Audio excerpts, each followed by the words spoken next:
विद्यार्थ्यांनो, आपण जर कल्याण डोंबिवली महानगरपालिकेकरता फॉर्म भरला असेल तर लक्षात घ्या, महाराष्ट्र महानगरपालिका अधिनियम 1949 यावर आधारित विद्यार्थी मित्रांनो परीक्षेत तुम्हाला प्रश्न विचारले जाणार आहेत. आपण कोणत्याही पोस्टकरता फॉर्म भरला असेल तरी देखील तुम्हाला या टॉपिकवर प्रश्न विचारले जाणार आहेत. त्याच धर्तीवर आजचा व्हिडिओ आपण घेऊन आला आहोत. आणि लक्षात घ्या, परीक्षा जवळ आली आहे. तुम्हाला जर महाराष्ट्र महानगरपालिका अधिनियम 1949, माहितीचा अधिकार कायदा 2005, महाराष्ट्र लोकसेवा हक्क अधिनियम 2015 याकरता प्रश्न हवे असेल तर आपल्याकडे 1300+ प्रश्न आहेत. त्यानंतर 40+ ऑनलाईन टेस्ट आहेत. याची जी प्राईज आहे ती आहे 199, परंतु 50 रुपये आम्ही तुम्हाला डिस्काउंट देत आहोत. फक्त 149 रुपीजमध्ये तुम्हाला या 1300+ MCQ आणि 40+ ऑनलाईन टेस्ट तुम्हाला भेटणार आहेत. याकरता काय करावं लागेल, आपलं ॲप्लिकेशन डाउनलोड करा, लिंक डिस्क्रिप्शन बॉक्समध्ये दिली आणि त्यावरून हा कोर्स परचेस करायचा आहे. कोर्स परचेस करताना कुपन कोड यूज करायचं, 50 रुपये डिस्काउंट तुम्हाला भेटेल. अधिकच्या माहितीसाठी तुम्ही 93 56 25 60 34 यावर व्हॉट्सअप करू शकता. कोणत्या टॉपिकवर किती प्रश्न आणि किती ऑनलाईन टेस्ट या ठिकाणी आपण दिलेले आहेत. आजच्या व्हिडिओला सुरुवात करूया. या ठिकाणी सर्वात पहिला प्रश्न आहे, who execute resolution passed by the corporation. तर लक्षात घ्या, सेक्शन 67 जो आहे त्यातील हा विद्यार्थी मित्रांनो प्रश्न आहे, कलम 67. तर लक्षात घ्या, जे रिझोल्यूशन पास होतात कॉर्पोरेशनचे ते एक्झिक्यूट करण्याची जी जबाबदारी असते ती असते ऑप्शन क्रमांक सी, म्युनिसिपल कॉर्पोरेशन म्हणजेच महानगरपालिका आयुक्त यांची. पुढील प्रश्न, हू must install fire hydrant in the city water main. कलम 193 नुसार. तर लक्षात घ्या, शहरामध्ये फायर हायड्रंट सिस्टीम बसवण्याची जबाबदारी कोणाची आहे. तर ती जबाबदारी आहे म्युनिसिपल कॉर्पोरेशनची, महानगरपालिकेची जबाबदारी असते. तरी हे का बसवायचे असते, तर लक्षात घ्या, शहरात कुठे आग लागली, मोठ्या बिल्डिंगी असतात, त्यांची NOC देताना, त्यांना ऑक्युपेशनल सर्टिफिकेट देताना त्यांच्याकडे फायर NOC आहे का नाही या सगळ्या गोष्टी बघणं गरजेचं असतं. तसेच जी फायर हायड्रंट सिस्टीम शहरात बसवायची असेल, कलम 193 नुसार ती जबाबदारी महानगरपालिकेची असते. या ठिकाणी मी ऑप्शन रीड करत नाही का, कारण की आपल्याला कमी वेळात जास्त प्रश्न बघायचे आहेत. आपण स्वतः देखील वहीमध्ये 1 ते 50 आकडे लिहून घ्या. त्यानंतर जेव्हा प्रश्न विचारेल तेव्हा व्हिडिओला पॉज करा, स्वतः ऑप्शन रीड करा आणि त्या प्रश्नाचं उत्तर स्वतः खाली देण्याचा प्रयत्न करायचा आहे. Who has a power to dissolve the corporation. कलम 452. तर कोणामध्ये ही पॉवर आहे की ते महानगरपालिकेला काय करता येईल की डिझॉल्व करू शकते. तर याचं योग्य उत्तर आहे महाराष्ट्र शासनाला ही पॉवर असते. महानगरपालिका निर्माण करणे आणि ती काय करता येईल की त्याची कार्यकाळ संपवण्याची जी अधिकार आहेत ते राज्य शासनाकडे असतात. यानंतर पुढील प्रश्न, which is an obligatory public health function. कलम 63. तर लक्षात घ्या, पब्लिक हेल्थ संदर्भात विद्यार्थी मित्रांनो काय म्हणता येईल की मूलभूत कार्य काय आहे.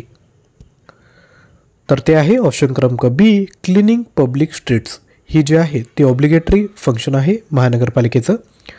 पुढील प्रश्न बघूयात, अनपेड प्रॉपर्टी टॅक्स बिकम्स.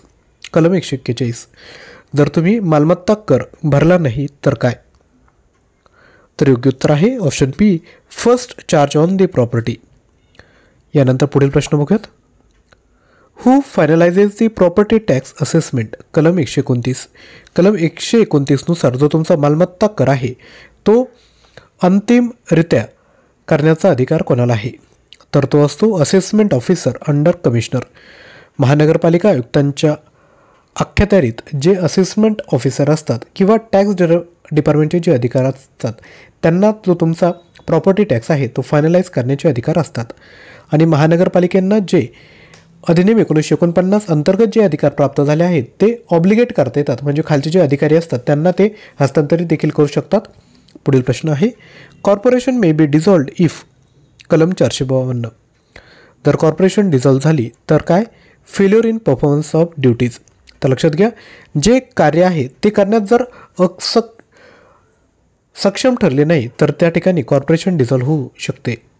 यानंतर पुढील प्रश्न, डिस्क्रिशनरी फंक्शन इन्क्लूड. कलम 66. तर लक्षात घ्या, 2 प्रकारचे फंक्शन असतात. एक असतात ऑब्लिगेटरी फंक्शन म्हणजे ते केलेच पाहिजे, आणि दुसरे असतात ते डिस्क्रिशनरी असतात म्हणजे ते तुम्ही आधी मूलभूत फंक्शन तुमचे केले पाहिजे आणि त्यानंतर बाकीच्या गोष्टी केल्या पाहिजे. तर लक्षात घ्या, जी प्रायमरी हेल्थ सर्व्हिस आहे ती तुमची प्रथम प्रायोरिटी असते. फायर ब्रिगेड देखील प्रथम प्रायोरिटी आहे. पब्लिक वॅक्सिनेशन देखील प्रथम तुमची काय म्हणता येईल की ती प्रायोरिटी आहेत. परंतु लायब्ररी आणि म्युझियम जेव्हा तुमच्या प्रायमरी ड्युटी होतात त्यानंतर लायब्ररीज आणि म्युझियम त्या ठिकाणी तुम्ही स्थापन करू शकता. यानंतर पुढील प्रश्न बघायचा आहे. What is the obligatory function of corporation? कलम 63. ऑब्लिगेटरी फंक्शन काय म्हणजे की प्राथमिकरित्या ज्या मूलभूत कार्य आहेत कॉर्पोरेशनचे तर ते काय आहेत तर ते आहे सिवरेज अँड सॅनिटेशन. स्वच्छता, जलनिसारण आणि स्वच्छता ही प्राथमिक जबाबदारी आहे कॉर्पोरेशनची. Running theatre, providing museum, funding cultural event या सेकंडरी फंक्शन आहेत कॉर्पोरेशनच्या. यानंतर पुढील प्रश्न बघायचा आहे. त्यापूर्वी छोटीशी रिक्वेस्ट, व्हिडिओला लाईक केलं नसेल ते लाईक करा आणि ज्यांना शक्य असेल त्यांनी थँक्यू कमेंट करा. आणि तुमच्यासाठी जे 1400+ प्रश्न तयार केले विद्यार्थी मित्रांनो, अपकमिंग बाकीच्याही ज्या एक्झाम आहेत त्यामध्ये विद्यार्थी मित्रांनो तुम्ही त्याचा यूज करू शकता, त्याचा तुम्हाला नक्कीच फायदा होईल. पुढील प्रश्न आहे. Who is responsible for fire prevention and control in cities? तर लक्षात घ्या, कोण या ठिकाणी जबाबदार असेल जी शहरामध्ये आग लागली तर ते आहे ऑप्शन क्रमांक सी, महानगरपालिका. पुढील प्रश्न. After resolution corporation is run bye? कलम 452. तर कॉर्पोरेशन कोण रन करतं तर ॲडमिनिस्ट्रेटर, आयुक्त हे रन करत असतात. सपोज आता लक्षात घ्या, महानगरपालिका, नगरपालिका यांमध्ये आपल्याला माहीत असेल की बॉडी नाही आहेत, बरोबर. तर मग ती नगरपालिका बंद पडते का नाही तर त्या ठिकाणी कोण असतो? प्रशासक असतो, तो ती नगरपालिका चालवत असतो. नगरपालिकेचे 2 विंग असतात, महानगरपालिका झालं नगरपालिका. एक असतो शासन, बरोबर, म्हणजे जे अधिकारी चालवतात आणि दुसऱ्या जी बाजू असते ती असते पदाधिकारी, नगरसेवक जे झाले ते निवडून येतात आणि या दोन्ही मिळून ती महानगरपालिका त्या ठिकाणी चालू शकते. जेव्हा जी पॉलिटिकल बॉडी असते ती डिझॉल्व्ह होते त्या ठिकाणी महानगरपालिका कोणामार्फत चालते तर ॲडमिनिस्ट्रेटर म्हणजे प्रशासकामार्फत ती चालत असते. यानंतर पुढील प्रश्न. Executive power of corporation lies with? ज्या महानगरपालिकेच्या कार्यकारी पॉवर असतात त्या कोणाकडे असतात तर त्या असतात म्युन्सिपल कमिशनर म्हणजेच काय महानगरपालिका आयुक्तांकडे. आणि या संदर्भात कलम कोणता आहे तर ते आहे कलम 67. पुढील प्रश्न. Woman reservation in corporation seat is? तर महिलांसाठी किती रिझर्वेशन आहे महानगरपालिकेत तर ते आहेत 50%, म्हणजेच ऑप्शन क्रमांक डी. पुढील प्रश्न.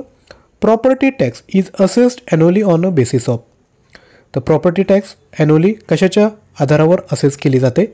कलम 127. तर योग्य उत्तर आहे ऑप्शन क्रमांक बी, कॅपिटल ऑर रिटेबल व्हॅल्यू. यानंतर पुढील प्रश्न. Maximum period of dissolution of corporation bye state government? कलम 452. तर किती कालावधीकरता एखादी महानगरपालिका त्या ठिकाणी डिझॉल्व्ह करता येते तर ते असते 1 वर्षापर्यंत. त्यानंतर निवडणुका घेणं हे कंपल्सरी आहे तुमचा अधिनियम 1949 नुसार. पुढील प्रश्न. Municipal commissioner hold office for? जो महानगरपालिका आयुक्त असतो तो किती वर्षांपर्यंत असतो तर ऑप्शन क्रमांक C, fix 3 year with extension. याचं योग्य उत्तर असेल ऑप्शन सी, 3 वर्षांकरिता आणि विथ एक्सटेन्शन म्हणजे त्या ठिकाणी विदाऊट नाही पाहिजे तर विथ एक्सटेन्शन म्हणजे एक्सटेन्शन त्या ठिकाणी देता येते. यानंतर पुढील प्रश्न. Election of mayor is done by? कलम 19. तर जे महापौर असतं त्यांचं इलेक्शन कोणामार्फत घेतलं जातं तर जे option B, councillor of corporation म्हणजे जे निवडून आलेले जे काय म्हणता येईल नगरसेवक आहेत त्यांमार्फत मेयर महापौर हा निवडला जातो. यानंतर पुढील प्रश्न. Which report must be submitted before budget preparation? तर लक्षात घ्या, जे वार्षिक बजेट असतं त्यापूर्वी काय सबमिट केला जातो तर तो सबमिट केला जातो ऑप्शन बी, एन्व्हायरमेंट स्टेटस रिपोर्ट हा सबमिट केला जातो कलम 67B नुसार. पुढील प्रश्न. Which of this is a primary obligatory duty? कलम 63. तर खालीलपैकी कोणत्या या प्राथमिक कार्य आहे महानगरपालिकेचं तर ते आहे ऑप्शन क्रमांक A, provision of burial grounds. यानंतर पुढील प्रश्न बघायचा आहे. Which tax was abolished and replaced by GST compensation? कलम 127. तर लक्षात घ्या option B, local body tax जो होता तो रिप्लेस केला आहे गुड सर्व्हिस टॅक्स यानुसार. आणि विद्यार्थी मित्रांनो मी तुम्हाला सांगू इच्छितो की आपलं जे नवीन यूट्यूब चॅनल आपण तयार केला आहे डेली करंट अफेअर्स त्याला तुम्ही जॉईन करा, ज्यावर आपण डेली चालू घडामोडींची व्हिडिओ आणि शॉर्ट्स व्हिडिओ तुमच्यासाठी घेऊन येत असतो. त्यावर फक्त चालू घडामोडीच कंटेंट तुम्हाला बघायला भेटेल. तर नक्की सबस्क्राईब करा. दररोज सकाळी 7 वाजता 10 प्रश्न स्पष्टीकरणासह आम्ही तुमच्यासाठी घेऊन येत असतो. त्या चॅनलला सबस्क्राईब करा, लिंक डिस्क्रिप्शन बॉक्समध्ये दिली आहे. यानंतर पुढील प्रश्न, which of this is a discretionary duty? खालीलपैकी कोणत्या या दुय्यम कार्य आहे महानगरपालिकेचं? तर ते आहे option D, promotion of tree plantation. बाकीचे जे आहेत स्ट्रीट लाइटिंग, ड्रेनेज आणि क्रिमेशन ग्राउंड मेंटेनन्स या ज्या गोष्टी आहेत त्या महानगरपालिकेच्या प्राथमिक गरजा आहेत. यानंतर पुढील प्रश्न, which committee is called the financial backbone of the corporation? महानगरपालिकेची कोणती समिती ही फायनान्शियल बॅकबोन असते? तर ते असते ऑप्शन क्रमांक सी, स्टँडिंग कमिटी म्हणजे स्थायी समिती. पुढील प्रश्न, who has the power to suspend the municipal commissioner? तर कोणाला पॉवर आहे महानगरपालिका आयुक्तांना निलंबित करण्याचे? तर ते पॉवर आहेत स्टेट गव्हर्नमेंट म्हणजे राज्य शासनाला. यानंतर पुढील प्रश्न, who decide the total number of councillor in a corporation? कलम 5 नुसार महानगरपालिकेचे नगरसेवक किती असतील हे ठरवण्याचे अधिकार कोणाला आहेत? तर ते आहेत स्टेट गव्हर्नमेंट म्हणजे राज्य शासनाला. पुढील प्रश्न, who is responsible for preparing the environment status report? कलम 67A. तर लक्षात घ्या, जो पर्यावरणीय मसुदा आहे तो तयार करण्याचा काय म्हणता येईल की जबाबदारी कोणाची असते? तर ती असते म्युन्सिपल कमिशनर म्हणजे महानगरपालिका आयुक्तांची. विद्यार्थ्यांनो, अजूनही प्रश्न बघायचे त्यापूर्वी छोटीशी ॲडव्हर्टाइजमेंट. हा जो महानगरपालिका अधिनियम आणि माहितीचा अधिकार लोकसेवा हक्क अधिनियम आहेत, हे प्रश्न तुम्हाला इंग्लिश मराठी दोन्ही भाषेत उपलब्ध आपण करून देत आहोत. तर नक्की परचेस करा. फक्त प्रश्न देत नाहीत, सोबत ऑनलाईन टेस्ट देतोय. ऑनलाईन टेस्टमध्ये टायमर आहे, मल्टिपल अटेम्प्ट आहेत. एकदा तुमचे सर्व प्रश्न वाचून झाले त्यानंतर स्वतः टेस्ट द्यायच्यात, त्यावरून आपल्याला कळेल की आपला अभ्यास किती झाला. तसेच महानगरपालिकासाठी जर नॉन टेक्निकल मटेरियल हवं असेल तर 19,000 प्लस प्रश्न आहे, 300 प्लस ऑनलाईन टेस्ट आहेत. आणि विद्यार्थी मित्रांनो, ज्या ऑनलाईन टेस्ट आहेत त्यामध्ये मल्टिपल अटेम्प्ट आहेत, कितीही वेळेस तुम्ही टेस्ट देऊ शकता. प्रत्येक टेस्टमध्ये टायमर आपण प्रोव्हाइड केला आहे. हे जर मटेरियल घेतलं तर बाकीही एक्झामसाठी तुम्ही याचा वापर करू शकता. ₹50 डिस्काउंट आपण देतो आहोत म्हणजे फक्त ₹450 तुम्हाला हे मटेरियल भेटून जाईल. यामध्ये सामान्य ज्ञान, चालू घडामोडी, सर्व प्रश्नपत्रिका, full and test, TCS IBPS परीक्षेत विचारलेले प्रश्न, संगणक प्रश्न, पर्यावरण समस्या, वारसास्थळे, पर्यटन, ऊर्जा संवर्धन, मराठी व्याकरणाचे प्रश्न आणि नोट्स, इंग्लिश ग्रामर, ॲप्टिट्यूड, माहिती अधिकार, लोकसेवा हक्क अधिनियम, महाराष्ट्र म्युन्सिपल ॲक्ट म्हणजे जे तुम्ही पाठीमागे जो बॅनर बघितला ₹149 मटेरियल हे तुम्हाला यामध्ये भेटत आहेत. तर नक्की परचेस करा. जर तुम्ही कल्याण डोंबिवली महानगरपालिकेकरता यापैकी कोणत्याही पदाकरता फॉर्म भरला असेल, फिजिओथेरपिस्ट, औषध निर्माता, स्टाफ नर्स, क्षकिरण तंत्रज्ञ, प्रयोगशाळा तंत्रज्ञ, लेखापाल, वरिष्ठ लेखापरीक्षक, कनिष्ठ अभियंता, स्थापत्य यांत्रिकी, चालक, यंत्रचालक, अग्निशमन, फायरमन, क्रीडा परीक्षक, उद्यान अधीक्षक, निरीक्षक, लिपिक, टंकलेखक याकरिता जर फॉर्म भरला असेल तर सर्व पदाकरता टेक्निकल मटेरियल आहेत. प्रत्येक पदाकरता किमान 1500 प्रश्न, 20 ऑनलाईन टेस्ट आणि प्रत्येक पोस्टसाठी 2 मॉक टेस्ट आपण प्रोव्हाइड करत आहोत. अधिकच्या माहितीसाठी तुम्ही 9356566030 व्हॉट्सअप करू शकता किंवा आपलं ॲप्लिकेशन डाउनलोड करून तुम्ही डायरेक्टली कोर्स परचेस करू शकता. यानंतर पुढील प्रश्न, fire brigade is a part of कलम 285. तर फायर ब्रिगेड हा महानगरपालिकेचाच एक भाग आहे. ऑप्शन सी योग्य उत्तर असेल. पुढील प्रश्न, प्रॉपर्टी टॅक्स बिकम योग्य उत्तर आहे. Option B first charge on property कलम 141 नुसार. पुढील प्रश्न, which authority performs executive function? खालीलपैकी कोण काय म्हणता येईल की त्यांच्याकडे जे कार्यकारी अधिकार असतात ते वापरतात? तर ते आहेत म्युन्सिपल कॉर्पोरेशन महानगरपालिका आयुक्त. पुढील प्रश्न, corporation may be dissolve for कलम 452. तर लक्षात घ्या, failure of duties, mismanagement or failure of duty. जर महानगरपालिका स्वतःचे जे कार्य आहे म्हणजे अधिनियम 1949 जे तुम्हाला कार्य दिलेले आहेत ती करण्यामध्ये जर तुम्ही काय म्हणता येईल सक्षम नसाल किंवा तुमच्याकडे मिसमॅनेजमेंट असेल तर तुम्ही डिझॉल्व या ठिकाणी केली जाऊ शकते महानगरपालिका. पुढील प्रश्न, which of the following is obligatory? Section 63. तर लक्षात घ्या, पब्लिक वॅक्सिनेशन जे आहे ते तुमची प्राथमिक गरज आहे महानगरपालिकेची, ते त्यांनी केलंच पाहिजे. पब्लिक गार्डन, म्युझियम आणि लायब्ररी या दुय्यम गोष्टी आहेत. पुढील प्रश्न, before erecting a building owner must give notice to कलम 253. याचं योग्य उत्तर आहे महानगरपालिका आयुक्तांना नोटीस दिली पाहिजे. पुढील प्रश्न, damage cause by fire brigade during fire control is consider कलम 289. Damage by fire option C योग्य उत्तर असेल. पुढील प्रश्न बघायचा आहे त्यापूर्वी छोटीशी रिक्वेस्ट, व्हिडिओला लाईक केलं नसेल तर नक्की लाईक करा. पुढील प्रश्न आहे, which properties are exam from general tax कलम 133. तर ज्या गव्हर्नमेंट बिल्डिंग आहेत त्यांकरिता विद्यार्थी मित्रांनो हा जो जनरल टॅक्स आहे तो एक्झम्प्ट केला जातो. पुढील प्रश्न, when corporation is dissolved administration is run by. जेव्हा महानगरपालिका काय म्हणता येईल की डिझॉल्व्ह होते तर ॲडमिनिस्ट्रेशन प्रशासन कोणामार्फत चालतं. योग्य उत्तर आहे option C, administrator appointed by state government. पुढील प्रश्न, टेन्युअर ऑफ म्युन्सिपल कॉर्पोरेशन. महानगरपालिकेच्या आयुक्तांचा कार्यकाळ किती असतो तर तो असतो 3 वर्ष आणि त्याला पुढे एक्सटेन्शन देण्याचे अधिकार स्टेट गव्हर्नमेंटकडे आहेत. कलम 36 नुसार. पुढील प्रश्न, education cess is levied by section 148A. योग्य उत्तर आहे महानगरपालिका. म्हणजे जो शैक्षणिक कर आहे तो लावण्याचा अधिकार कोणाला आहे तर तो महानगरपालिकेला. पुढील प्रश्न, कॉर्पोरेशन मस्ट प्रोव्हाइड. महानगरपालिकेने काय प्रोव्हाइड केलं पाहिजे. फायर हायड्रंट हे प्रोव्हाइड केले पाहिजे. ज्या दिशादर्शक फलके आहेत, पार्किंग स्पेस आहे, लोकल ट्रेन आहेत, त्या काय तर दुय्यम गोष्टी. प्राथमिक गरज कोणती तर फायर हायड्रंट हे महानगरपालिकेने पुरवलंच पाहिजे. कलम 193 नुसार. पुढील प्रश्न, काउन्सिलर आर इंटायटल टू. कलम 19A. योग्य उत्तर आहे option B, honorarium fees and allowances. जे काउन्सिलर असतात, जे नगरसेवक असतात, महापौर असतात, उपमहापौर असतात, त्यांना या ठिकाणी अलाउन्सेस प्रोव्हाइड केले जातात. पुढील प्रश्न, कॉर्पोरेशन कॅन बी डिझॉल्व्ड बाय. महानगरपालिका कोणामार्फत डिझॉल्व्ह केली जाते. योग्य उत्तर आहे स्टेट गव्हर्नमेंट. कलम 452 नुसार. पुढील प्रश्न, maintenance of fire brigade is responsibility of. कलम 285.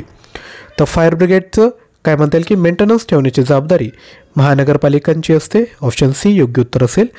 Citizen charter deal with. कलम 72A. तर citizen charter deal with right answer आहे option B, time bound delivery of services.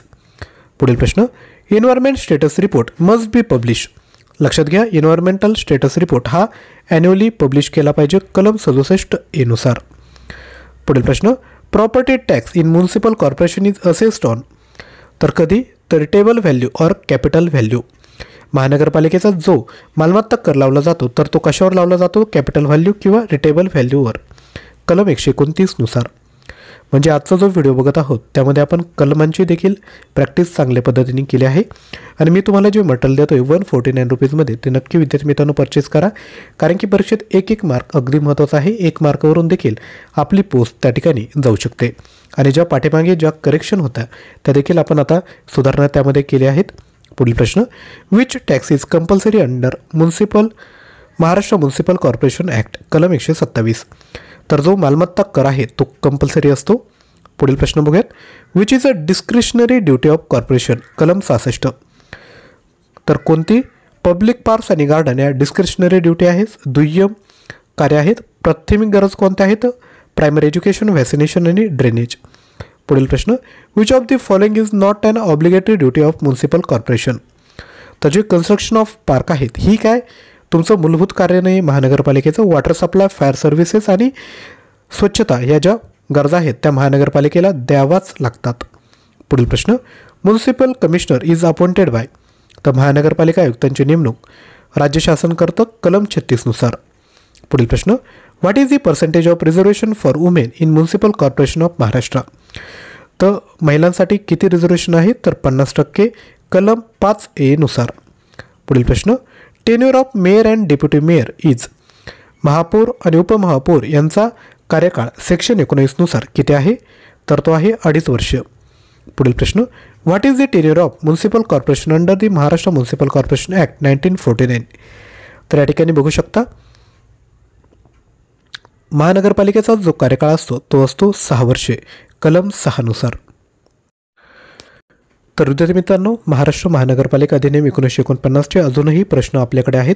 जर आपल्याला हवे असेल तर खाली कमेंट करा, आपण अजून प्रश्न घेऊन येऊयात. आजची व्हिडिओचा टार्गेट आहे 1000+ लाईक, तर लगेचच लाईक करा. तसेच खाली जो व्हॉट्सअपचा ग्रुप दिला आहे त्याला देखील जॉईन करून घ्या, ज्यावर आपण एक्झामचं मटेरियल शेअर करत असतो. आजचा व्हिडिओ आवडला असेल तर नक्की लाईक, शेअर, चॅनलला सबस्क्राईब करा. जे आपलं नवीन यूट्यूब चॅनल आहे डेली करंट अफेअर त्याला देखील सबस्क्राईब लगेचच करायचं आहे. कल्याण डोंबिवली महानगरपालिका नॉन टेक्निकल मटेरियल हवं असेल तर नक्की मेसेज करा किंवा ॲप्लिकेशन डाउनलोड करून कोर्स परचेस करा. तर आजच्या व्हिडिओमध्ये या ठिकाणी थांबत आहोत. थँक्यू.